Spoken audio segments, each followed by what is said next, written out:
Gubernur Anies Baswedan kembali dilanda isu miring. Kali ini dia diisukan menerima gratifikasi berupa sebuah rumah mewah berlantai 2 dengan gaya Eropa di Kebayoran Baru, Jakarta Selatan. Belakangan terbukti ini adalah sebuah fitnah yang bodoh karena gambar itu diambil dari sebuah situs jual beli rumah dan berlokasi di Cipayung, Jakarta Timur. Yang membuat kita miris adalah ternyata kelas demokrasi kita masih didominasi oleh argumentum ad hominem ketika kita tidak adu narasi tapi mendowngrade pribadi dari lawan politik kita.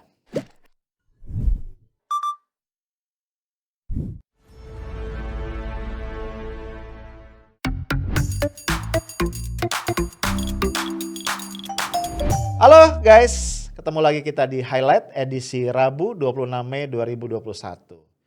Ya, buat lu yang lupa, ini adalah hari libur tanggal merah.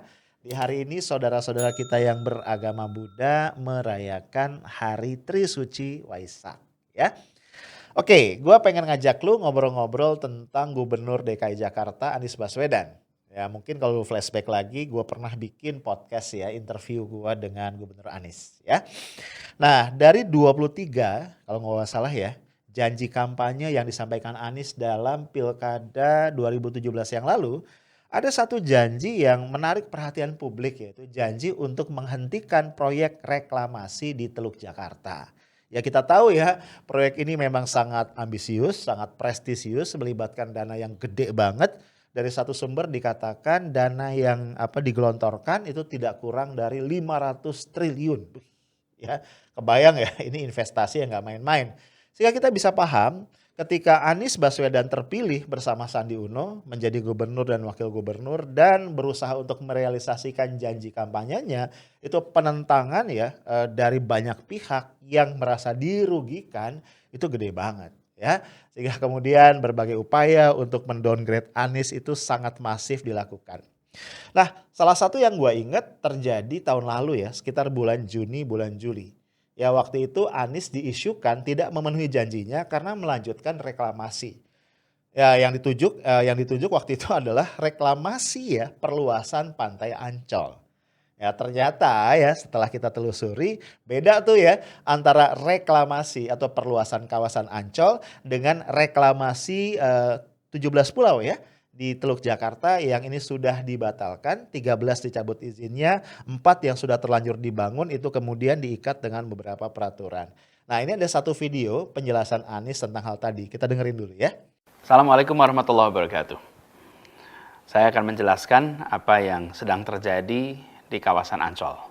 Yang terjadi ini berbeda dengan reklamasi yang alhamdulillah sudah kita hentikan dan menjadi janji kita pada masa kampanye itu. Jakarta ini terancam banjir. Salah satu sebabnya karena ada waduk, sungai yang mengalami pendangkalan atau sedimentasi. Ada 13 sungai, kalau di total panjangnya lebih dari 400 km, ada lebih dari 30 waduk, dan secara alami mengalami sedimentasi. Karena itulah kemudian waduk, sungai itu dikeruk terus-menerus, dan lumpur hasil kerukan itu dikemanakan? Lumpur itu kemudian ditaruh di kawasan Ancol. Dan proses ini sudah berlangsung cukup panjang, bahkan menghasilkan lumpur yang amat banyak, 3,4 juta meter kubik.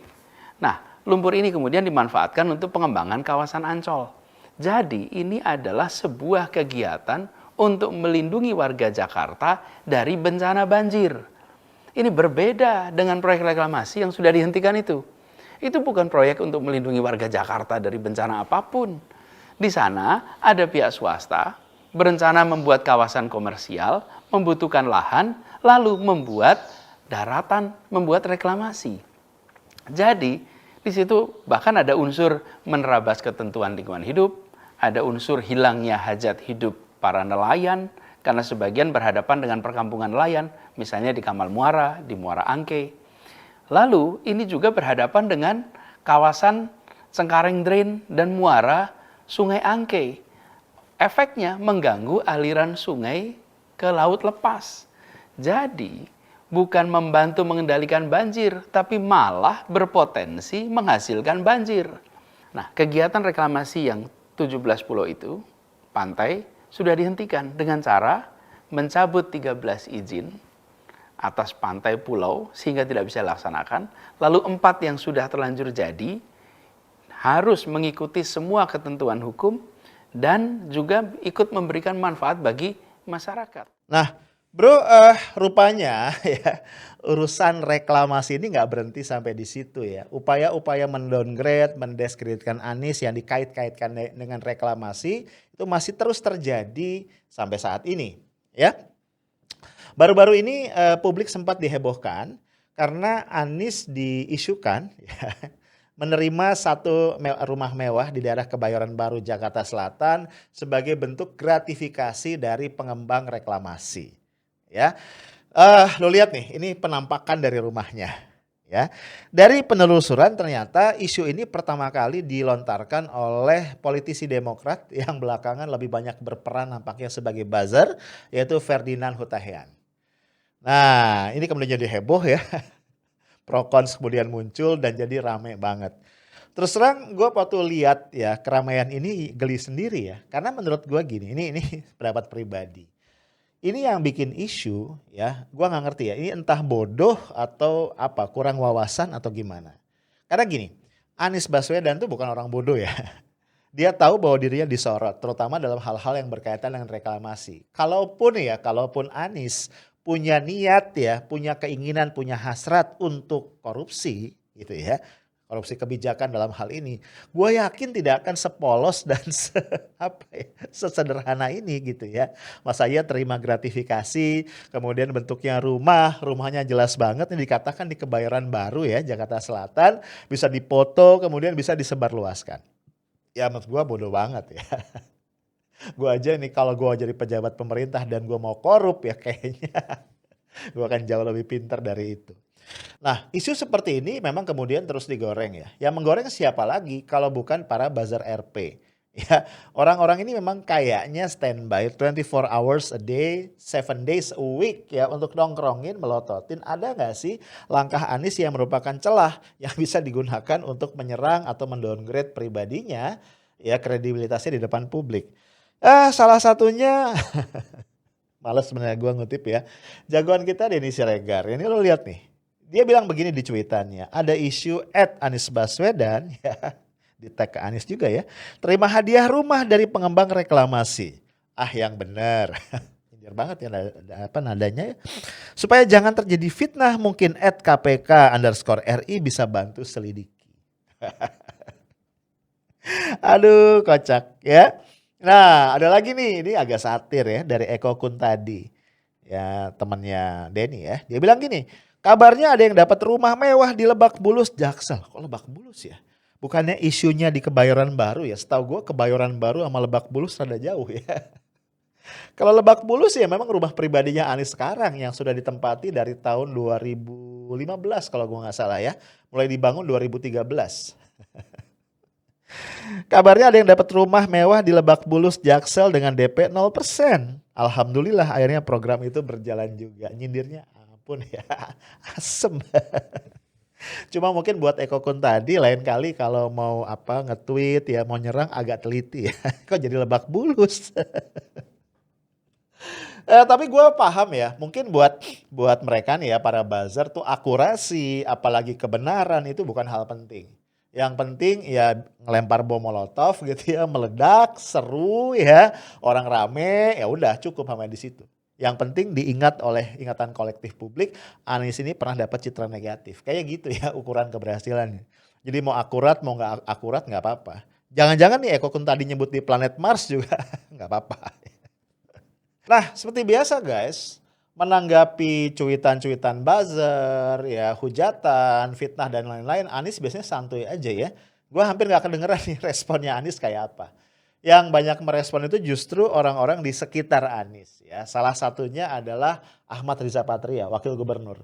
Dia mengatakan nggak mungkin Anies terima gratifikasi rumah mewah kayak begitu ya. Karena Anies ini adalah pejabat publik yang sudah disumpah untuk tidak menerima gratifikasi apapun ya dalam konteks jabatannya.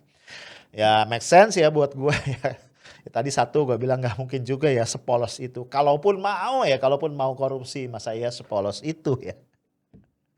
Dan gue rasa Anies bukan tipe yang kayak begitu. Nah, Pembelaan yang lebih keras itu datang dari salah satu anggota TGUPP yaitu Tatak Ujiati. Ya, jadi dia sampai bikin thread ya di Twitter untuk menjelaskan kasus ini secara cukup detail ya. Ini lo lihat ya threadnya seperti apa. Ini gua tayangin ya. Dia menegaskan atau dia menyoroti tentang ini adalah fitnah jahat ya. Kok bisa gitu, kok bisa hal-hal kayak gini ini dimunculkan oleh orang yang tidak bertanggung jawab ya. Tadi gua katakan awalnya itu dari Ferdinand Hutahian kayaknya. Kemudian Tatak Ujiati juga menjelaskan bahwa fitnah seperti ini bukan hal pertama ya. Sebelumnya sempat muncul juga di tahun berapa nih, tahun 2020 kalau nggak salah bulan Juni, Anies diisukan menerima rumah yang di waterfront gitu ya, menghadap ke laut. Wih, keren banget ya. Dari satu perusahaan ya. Padahal perusahaan pengembang tadi itu sudah membangun rumah waterfront city itu sejak 2019 dan nggak ada hubungannya sama gratifikasi buat Anies gitu. Nah, kemudian juga Tatak Ujiati mengaitkan ya, menjelaskan tentang perluasan Pantai Ancol yang tadi videonya kita saksikan ya. Dan kemudian yang menarik juga, Tatak Ujiati membahas ya tentang rumah tadi nih, rumah 2 lantai di Kebayoran Baru yang diisukan itu adalah gratifikasi buat Anies. Nah guys, ini yang lucu ya, yang kocak. Setelah berbagai pihak merespon, ya mengklarifikasi, kemudian juga menyatakan keberatan atas fitnah ini, Ferdinand Hutahian yang ditengarai merupakan pihak yang pertama yang melontarkan isu yang nggak berkualitas ini, kemudian dengan enteng mencuit seperti ini. Ya dia bilang ya kalau nggak benar jawab aja, klarifikasi aja. Dalam politik biasa banyak korban katanya. Menurut gue enak banget ya. Gue nggak tahu nih politik dengan standar etika kayak apa yang dimaksud oleh Ferdinand. Mungkin standar etikanya dia yang memang rendah kali ya. Karena menurut gua politik sekalipun ya itu ada standar ya. Yang namanya fitnah itu adalah persoalan hukum yang harusnya dibawa ke ranah hukum dan dapat hukuman. Gak bisa dengan enak aja bilang ya udah klarifikasi, ya nggak gitulah. Ya. Karena gini ya, gua kan pernah jelasin juga waktu gua bahas fallacy of logical fallacy ya. Ada yang namanya burden of proof. Ini contoh burden of proof. Yang melontarkan tuduhan kan Ferdinand ya. Kenapa kemudian Ferdinand minta pihak Anies yang klarifikasi? Harusnya kan dia yang membuktikan bahwa betul Anies mendapatkan gratifikasi. Tapi memang tadi ya Tatak Ujiati ini tadi staf di TGUPP sudah menegaskan bahwa pihak Anies Baswedan memang tidak berminat nampaknya membawa kasus ini ke jalur hukum. Mereka hanya akan mengklarifikasi dan kemudian mengabaikan. Ya. Seperti biasa ya, memang gue lihat nuansanya nih Gubernur Anies nggak pengen nampaknya ngurusin yang gini-ginian. Jadi kalau kita lihat lagi ya penampakannya, ini rumahnya memang rumah mewah ya, 2 lantai, nuansa dominannya putih sebagaimana rumah-rumah mewah yang biasa kita lihat ya. Ada pilar-pilar yang tinggi di situ dengan beberapa ornamen dengan dominan warna emas ya. Emang dahsyat ya, harganya gue nggak tahu nih ya berapa itu. Nah ternyata rumah ini ya, gambar ini menurut hasil penelusuran dari Ismail Fahmi, ini adalah founder dari Drone Emprit dengan satu aplikasi tertentu, adalah gambar rumah yang diambil secara random dari satu situs jual beli rumah. Dan setelah dilacak rumah ini lokasinya di Cipayung, Jakarta Timur, bukan di Kebayoran Baru, apalagi di Lebak Bulus gitu. Jadi gue ingin katakan ini kayaknya satu rekayasa ya, melempar isu atau dalam kurung fitnah yang agak serampangan ya, gak rapi. Mungkin bisa jadi pelajaran ya buat para buzzer RP atau para haters lainnya, bukan cuma hatersnya Anies ya, haters siapapun ya, kalau ingin melontarkan fitnah atau melontarkan berita bohong kayaknya sedikit lebih profesional itu ya. Supaya rapi dan lebih mudah dipercaya oleh publik. Nasihatnya nggak bener ya, don't try this at home. Nah bro, pembelaan juga datang dari Muhammad Taufik ya. Ini adalah pimpinan di DPRD DKI, kalau gue nggak salah dari fraksi Partai Gerindra ya. Dia mengatakan nggak masuk akal ya kalau Anies terima tadi rumah mewah tadi tuh yang konon di Kebayoran Baru padahal di Cipayung itu. Kenapa? Kalau dia ngasih alasan yang sangat praktis ya. Katanya itu rumah itu bukan seleranya Anies gitu. Iya juga sih ya. Gue pernah beberapa kali ke rumah Mas Anies ya, Gubernur Anies. Dan gue tahu banget ya seleranya Anies tuh kayak apa. Ya, lu lihat lagi deh video gue, interview gue dengan dia kan di rumahnya ya. Anies itu seleranya itu memang rumah yang tradisional gitu ya, rumah yang punya nuansa-nuansa tradisional ya. Sebagai orang yang lama bermukim di Jogja, di Jawa gitu ya, rumah dengan format joglo yang terbuka, yang asri itu favoritnya Anies ya. Ini kita lihat nih, ini kan ada beberapa tangkapan kamera ya. Anies lagi santai di depan rumahnya sambil baca buku apa baca koran tuh ya. Kemudian juga Anies bersama keluarga di bagian dalam rumahnya. Nih kita lihat nih penampakan rumahnya dari luar, dari depan, dari samping ya. Kira-kira seleranya Anies tuh kayak gitu gitu. Rumah yang sangat terbuka. Bahkan rumah dia yang sekarang ini yang di Lebak Bulus, rumah pribadinya ya, bukan rumah dinasnya ya. Rumah pribadinya itu kan ada satu joglo di bagian atas, bagian depan, kan rumahnya agak ke bawah gitu ya. Bagian atas itu, bagian depan itu ada joglo dan itu digunakan untuk kegiatan masyarakat. Jadi sebelum pandemi, bagian itu digunakan untuk anak-anak belajar sore hari, ada yang belajar ngaji, ada TPA di situ. Bahkan juga digunakan oleh masyarakat setempat yang mungkin punya hajatan, ya nikahan dan segala macam. Jadi very open ya. Jadi gue nggak kebayang ya Anies dikasih gratifikasi rumah yang model kayak tadi gitu. Nah bro, ada lagi nih suara yang lebih keras ya dari Geis Khalifah. Ini memang pendukung ya, pendukung setianya Anies ya, diehardernya Anies. Dia mengatakan gini, kaum OD, bagi yang belum tahu ya. Jadi Geis Khalifah ini menyebut para buzzer tuh OD. OD itu otak dikit, kejam ya. Kaum OD nggak mampu bersaing ya, bersaing gagasan apalagi karya, modalnya cuma fitnah melulu. Hasilnya survei Anies selalu tertinggi. Gua nggak ada urusan dengan survei, gua cuma kasihan dengan tenaga medis yang capek ya. Dengan pasien corona harus ngadapin pula kaum Bipang. Tadi OD sekarang Bipang ya. Yang tiba-tiba pada sakit jantung. Guys ini emang kalau ngebelain Anies agak-agak lebay ya. Bro, itu ya. Kalau gue sih menanggapi kasus ini dengan lucu aja ya. Dinamika politik kita memang dinamika politik yang ya masih jauh dari kata-kata dewasa ya. Lo mungkin masih ingat gue pernah bikin satu podcast khusus ngebahas tentang logical fallacy. Ini kelihatan nih contoh. Logical fallacy yang paling sering muncul dalam politik kita yang tidak dewasa adalah argumentum ad hominem. Jadi kalau ada seorang tokoh politik, pejabat publik yang kita nggak suka, ya, dan pengen kita jatuhkan karena dia berada di kubu yang berseberangan dengan kita, maka yang diserang itu, yang dihajar bukan narasinya. Bukan narasinya, bukan konsepnya, bukan karyanya, tapi yang kita rendahkan, yang kita hajar, yang kita bikin babak belur, yang kita downgrade adalah pribadinya. Itu memang cara paling mudah ya dari orang-orang malas yang nggak bisa mikir gitu. Nah ini berlaku dalam konteks Anies. Ya kita boleh suka, boleh nggak suka sama Anies. Kita boleh benci kayak apapun sama Anies. Tapi harus kita akui Anies adalah satu dari gubernur yang cerdas. Ya, kalau lo inget ya video gua sama Anies nih, gua puterin sebagian dari cuplikannya ya. Jadi, saya selalu sampaikan pada teman-teman, ada 3 level. 1 level gagasan, 2 level narasi, 3 level karya, kerja. Nah, ketika kita bekerja, membangun itu tadi, gagasannya tadi 4 itu diubah urutannya. Narasinya harus ada, sehingga orang paham kenapa narasi ini kita bicara why-nya Pak ya. Nah, bicara why-nya, bicara tentang mengapa kita, ya persis mengapa melakukan itu. Di video tadi jelas Anies menggambarkan filosofi dia dalam bekerja. Ya, sebelum ada karya, ada langkah-langkah pembangunan apa begitu, maka di situ ada narasi atau konsep. Ya kan, ada gagasan, ada narasi, ada konsep, kemudian baru turun jadi karya. Ya, itu contohnya Anies kalau cara berpikirnya kayak begitu.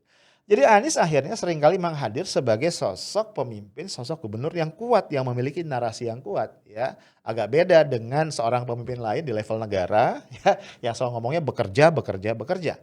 Nah, artinya apa? Memang mendebat Anies ya, itu jadi PR. Gue udah pernah coba ya. Gue kan bercerita sama lu ya, gue punya sejarah panjang sama Anies Baswedan.